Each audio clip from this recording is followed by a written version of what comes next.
Firefighters from Essex have just returned from helping with the rescue mission in Indonesia, but their specially trained dog, Darcy, is unexpectedly being held in quarantine for the next 6 months. The Essex Rescue team were the first outsiders to arrive here. Beneath the mud, 3 villages completely wiped out by a landslide. Darcy looked for the local people's loved ones, but couldn't find a scent of anyone trapped alive. In total, 600 people died here. It's important for them to know that their loved ones are deceased, and then they can put closure to it, and because of the faith and religion there, they can then move on. The area we're actually working in, what they're going to do is they're going to actually, because of the number of people under there, they're going to leave it as a mass grave. There's been a massive international relief effort since the earthquake last week. 180,000 buildings toppled or were damaged. Several landslides swept away entire villages in the hills.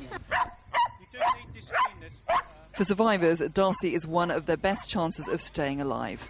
Lukis filmed her 2 years ago demonstrating her skills. But following her efforts in Indonesia, she's now been placed in quarantine, where she's expected to stay for the next 6 months. She's very much part of her family. She lives with me as a pet and as a resource for the country or for future deployments. Yeah, she's actually can't be used at the moment, so it'd be nice if we could have this ruling change maybe for working dogs.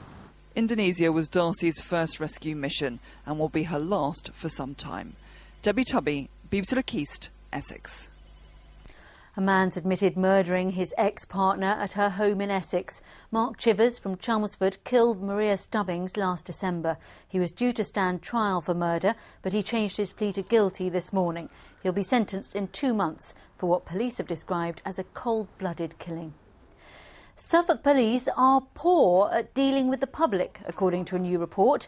Government inspectors say they could do more to keep people informed on the progress of inquiries.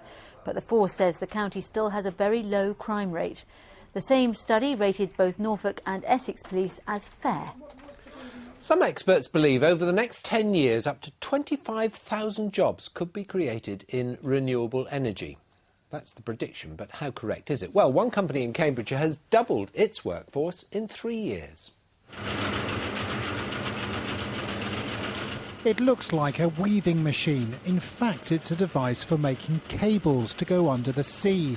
This firm at Littleport manufactures cables for offshore wind farms and the oil and gas industry. But it's the boom in renewables which has doubled the firm's workforce to 250 in 3 years. It was about 5 years ago that we recognised there was going to be a huge demand for offshore wind and wave power, and that was when we invested in all the R&D to develop our subsea power cable capability. There were other companies who'd been in the business for maybe 30 or 40 years, and they closed down while we were investing. In fact, this is now the only company in the UK making undersea cables. Staff have been on overtime for 10 of the last 12 months, in part because of the huge new wind farm being built off the Suffolk coast. JDR is making the cables for the Greater Gabbard project, the world's largest offshore wind farm. Most employers have cut back on graduate recruitment. Here they've just taken on 4 engineers fresh from university. Renewables is an evolving and quite a new area as well, and it is somewhere that I would like to focus on later in my career, so I think renewable energy is definitely the way to the future. With design work also underway on a wave energy project off the south coast, this is one company immune from the recession. Richard Bond, BBC Look East, Littleport. Paul Lambert began the football season by masterminding Colchester's 7-1 thrashing of Norwich. A week and a half later, he'd swapped clubs. At Norwich City, he inherited a squad low on confidence and at the wrong end of the table. Now the Canaries are only looking up. Take a close look. This man means business. When Paul Lambert marched into Carrow Road, fans hoped he'd be the answer. So far he has been. 1 defeat in 8 league matches and a rise from 3rd bottom up to 7th. I think the players have done the hard work. I think they're the ones that deserve the credit for what's happened, and I think a club this size and the stats that it's got, the expectancy level is really high. You just try and make people aware that we have to achieve something before we can be classified as a really good team. How much of a mess was Norwich in when you took over? It's unfair to maybe say it was a mess, because Brian done his utmost to try and turn it around. So I don't think you can. There's no point in looking back and thinking the way it was other people's prerogative how they wanted to run the football club. Just all we've done is come in and change some certain things, as is every manager would. Just 10 days after his Colchester side humbled Norwich, it became his task to lift Canaries' spirits. But why the switch? The fan base that given day and the way the size of the club was, it was a massive challenge to come and try and turn it around, which I accepted, and it's been an honour to be here.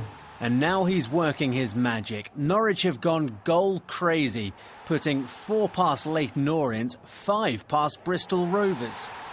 So, what's his secret?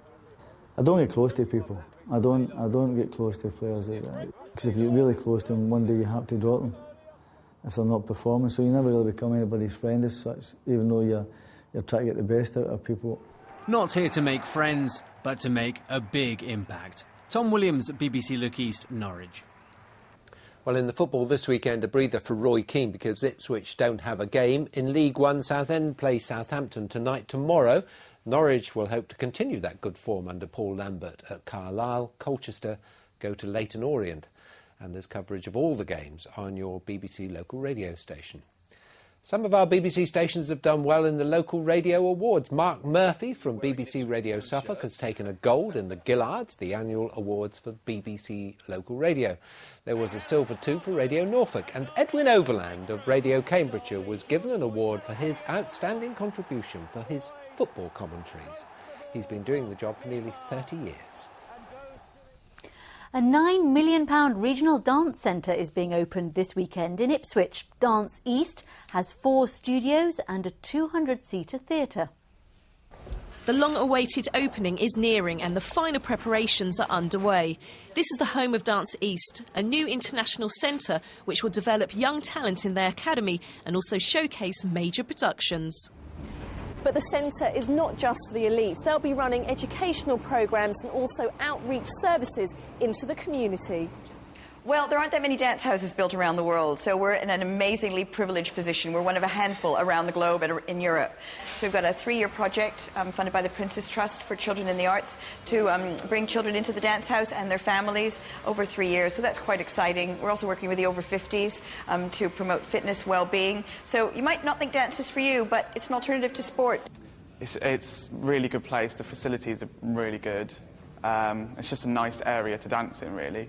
Dancey sort of offers all the facilities, the classes, the variety of classes, I think. This is a totally new dance studio. It looks ginormous because they've got mirrors on both sides. It's really, really good. We have now developed the highest building in East Anglia, and it is a landmark tower. But more importantly, it is underpinned by this fantastic centre, which is for dance. And we're creating the same facilities for young kids, local kids, as international stars who come to dance here. Tomorrow's grand opening with taster sessions celebrates the diversity of dance, but the company's future will depend on how it survives the current economic climate. Dawn Gerber, BBC Look East, Ipswich.